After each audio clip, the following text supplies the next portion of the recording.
जय श्री राम जी की। राम नाम जप और रामचरितमानस पाठ ये महाशक्तिशाली होते हुए भी हम इस पर विश्वास ही नहीं कर पाते हैं कि किस तरह से इसका प्रयोग होना है, कैसे हम इसका प्रयोग करें कि जब यह तुरंत और तुरंत फलदायी बन जाए।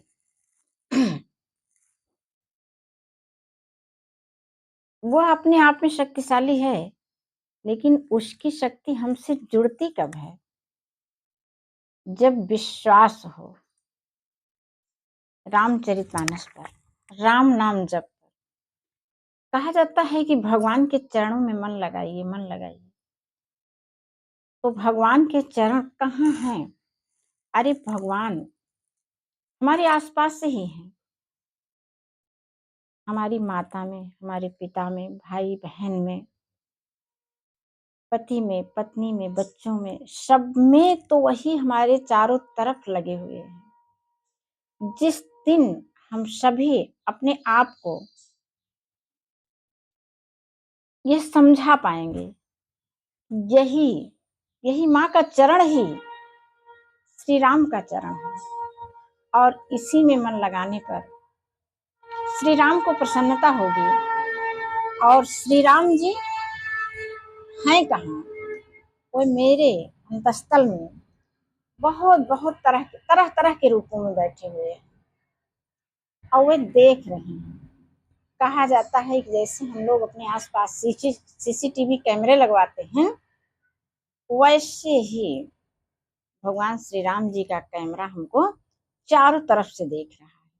तो इसलिए राम नाम जब तभी फलदायी होगा जब आप अपने माता में गुण देखेंगे, पिता में गुण देखेंगे, उनमें राम रूप देखेंगे, सबको देख करके अपने मन को हर्षित करेंगे, तभी हम सबको हर्ष पहुंचा पाएंगे, खुशियां दे पाएंगे।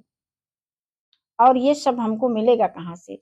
रामचरितमानस पाठ से। इसमें दिया गया सिद्धांत, तरीका, सीख, ये पूरी तरह से एकदम सरल, निःशुल्क, कोई शुल्क नहीं लगनी है, और बहुमूल्य है। इसका प्रयोग करिए। रामचरितमानस पाठ करने से क्या होता है, हम इसमें से जो मोती होते हैं उनको हम पहचाने और अपने जीवन में उनका प्रयोग करें। ये देखिए, कहा जाता है कि अमृत किसी से बहुत मेरे पास पड़ी हो, जब तक हम उसको पिएंगे नहीं, क्या उसके पहले हम अमर हो जाएंगे? उसको भर के रखने पर शायद कभी नहीं होगा। ऐसे ही रामचरितमानस तमाम सुख संपदा जैसे सिद्धांतों से भरा है, लेकिन जब हम उसका प्रयोग करेंगे तभी तो। आइए उस समय का विवरण सुनते हैं, जब भगवान श्री राम जी जनक जी की फुलवारी में है। सीता जी से उनका मिलन हो चुका है, प्रथम दर्शन हो चुका है, और मन उनके पास लगा हुआ है। अपने भाई लक्ष्मण जी से क्या बातें कर रहे हैं। करत बत कही अनुज सन, मन सिय रूप लोभान, मुख सरोज मकरंद छवि, करई मधुप यूपान। अब भगवान श्री राम जी का मन तो बस सीता के चेहरे पर ही लगा हुआ है। लक्ष्मण जी से अपने मन की बातें कह रहे हैं, और इधर सीता जी की भी वही स्थिति हुई है। चितवती चकित चहु दिश सीता, कहाँ गए नृप किशोर मन चिंता, जहाँ बिलो की मृग शावक नैनी, जनु तहाँ बरिश कमल सित श्रेणी। सीता जी भी चारों ओर चकित होकर के देख रही हैं। मन इस बात की चिंता कर रहा है कि राजकुमार कहाँ चले गए। बाल मृग नैनी, मृग के छौने की सी आंखों वाली सीता जी जहाँ दृष्टि डाल देती हैं, वहां मानो श्वेत कमलों की कतार की वर्षा हो गई। लताओट तब शखिन लखाए, श्यामल गौर किशोर सुहाए। देखी रूप लोचन ललचाने, हर्षे जनु निज निधि पहचाने। जब सखियों ने देखा कि ये सीता जी तो ढूंढ रही हैं भगवान श्री राम को, तो उन लोगों ने देख करके बताया कि ये देखिए उस लता के ओट में, उस झुरमुट में, यहाँ से आइए देखिए भगवान श्री राम जी वहां पर दिख रहे हैं। और जब सीता जी ने उनको देखा, देख रूप लोचन ललचाने, आंखें ललचा उठी, हर्ष से जन निज निधि पहचाने। शरीर का एक एक अंग प्रसन्नता से भर गया। क्यों भर गया? सबने जैसे अपने खजाने को पा लिया हो, निज निधि पहचाने। थके नयन रघुपति छवि देखे, पलकनि परिहरि निमेखे। अधिक स्नेह तेह भय भोरी, शरद शशि जनु चितव चकोरी। अब श्री रघुनाथ जी की छवि देख करके उनके नेत्र थक से गए, और थकने के बाद क्या हुआ कि वे काम करना बंद कर दिए, यानी पलकें झपकना बंद कर दी। और अधिक स्नेह से उनकी शरीर पूरी जो है वो विह्वल हो गई, मानो शरद ऋतु के चंद्रमा को चकोरी देख रही हो, बिल्कुल बेसुध होकर के। उसे अपने शरीर की कोई सुधि ही ना हो। लोचन मग राम ही उरयानी, दीन्हे पलक कपाट सयानी। आंखों के रास्ते से भगवान श्री राम को अपने हृदय में बसा करके आंखें बंद कर ली। जब सिय सखिन प्रेम बस जानी, कहीं न सकहीं कछु मनु मुस्कानी। उनकी सारी सखियों ने सीता जी को बिल्कुल प्रेम बस जान लिया, और सखियां कुछ क्या कहें ऐसे क्षण में, मन ही मन में मुस्कुरा रही हैं। और फिर मुस्कुरा करके देखिए फिर क्या कह रही हैं। उसी समय में लता भवन ते प्रगट भे, तेहियों शर दो भाई। निकसे जनु जुग बिमल विधु, जलद पटल बिल गाय। लताओं की झुरमुट से दोनों भाई ऐसे दिखाई दिए जैसे आकाश में बादलों की चादर हटा करके दो चंद्रमा दिखाई दे गए। ऐसे राम और लक्ष्मण दिख रहे हैं लताओं के झुरमुट से।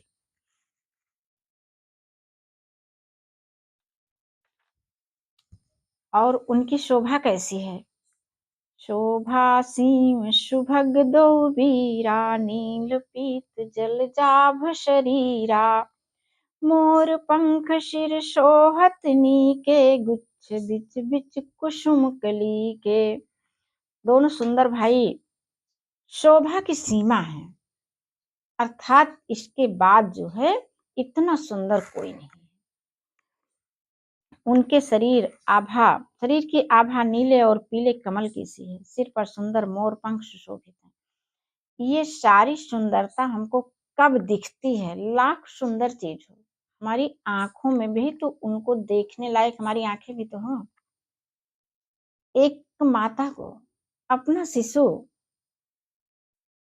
वो जैसे रामचंद्र जी दिख रहे हैं सुंदरता की सीमा बन करके, वैसे ही एक माँ को उसका शिशु भी सुंदर लगता है। उस शिशु से ज्यादा सुंदर कोई बच्चा हो ही नहीं सकता है। तो जहाँ प्रेम होता है वहीं सुंदरता होती है। सुंदरता चाहे जितनी जहाँ भरी पड़ी हो वो दिखती ही नहीं, जब प्रेम हो जाता है तभी वो दिखाई देने लगती है। अन्यथा सुंदरता तो चारों तरफ भरी पड़ी है। अब क्या है कि अपने मन को प्रेम से भरिए। जहाँ प्रेम होगा, आनंद होगा, वहीं सुख और समृद्धि होगी, प्रगति होगी। आप भी सोचिए, किसी के घर जाइए जहाँ कलहपूर्ण वातावरण हो, हम कितनी देर रुकेंगे वहां पर? जल्दी ही भागने का मन हो जाएगा। तो हम सबके पास सुख समृद्धि और आनंद कहाँ से आए? अपने मन मंदिर को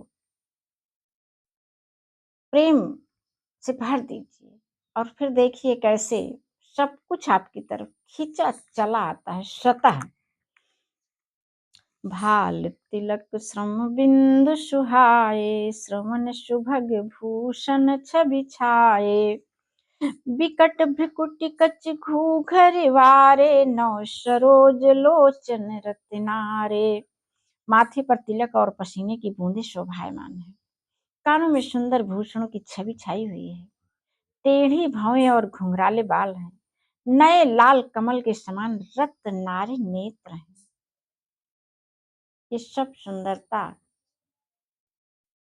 देखने के लिए आंखें होनी चाहिए, मन निर्मल होना चाहिए। मन की निर्मलता तो यही रामचरितमानस पाठ ही दे सकता है। चारु चिबुक नासिका कपोला, हास विलास लेत मन मोला, मुख छवि कही न जाई मोहि पाही, जो बिलो की बहु कामुल जाही। वो सुंदरता है कि जिसको देख करके बहुत सारे कामदेव, सुंदरता के देवता कामदेव माने जाते हैं, भगवान श्री राम की सुंदरता के आगे कामदेव भी लजा रहे हैं। ये कहाँ से आए? हमसे भी बहुत ज्यादा सुंदर। उर्मनिमाल कंबुकल गीमा, काम कलभ कर भुज बल सीमा, सुमन समेत बाम कर दोना, सांवर कुंवर सखी सुठलोना। वक्षस्थल पर मणियों की माला, शंख के सदृश सुंदर गला, कामदेव के हाथी के बच्चे की सूंड के समान उतार चढ़ाव वाली कोमल भुजाएं, नख से शिख तक वे सुंदर दिख रहे हैं। जो बल की सीमा है, अर्थात बहुत बलशाली हैं भगवान श्री राम की बाहें, जिसके बाएं हाथ में फूलों सहित दोना है, बाएं हाथ में फूल का दोना भरा हुआ है। और हे सखी, वह सांवला कुंवर तो बहुत बहुत ही सलोना है। के हरि कटिपट पीत धरे, सुषमा शील निधान, देखी भानुकुल भूषण ही, बिसरा सखिन अपान। सिंह की सी पतली लचीली कमर वाले पीतांबर धारण किए हुए शोभा और सील के भंडार, सूर्य कुल के भूषण श्री रामचंद्र जी को देखकर सखियां अपने आप को भूल गई हैं। अब देखिए कि कैसे जो है भगवान श्री राम की सुंदरता को देख करके, भगवान श्री राम की सुंदरता क्या है? उनका गुण, उसी गुण के कारण वे सबको सुंदर दिखाई दे रहे हैं। और इधर सीता सहित सारी सखियों का मन निर्मल प्रेम से भरा हुआ है, इसीलिए वे सुंदर दिख रहे हैं। तो आइए हम सब भी अपने हृदय को प्रेम से भरते हैं और चारों तरफ अपने परिजनों में, अपने माता पिता में भगवान श्री राम के दर्शन करते हैं। इस चैनल को आप लोग फैलाइए, एक सकारात्मकता पूर्ण बदलाव के लिए लाइक, शेयर, कमेंट, सब्सक्राइब अवश्य ही कर लीजिएगा। जय श्री राम जी की।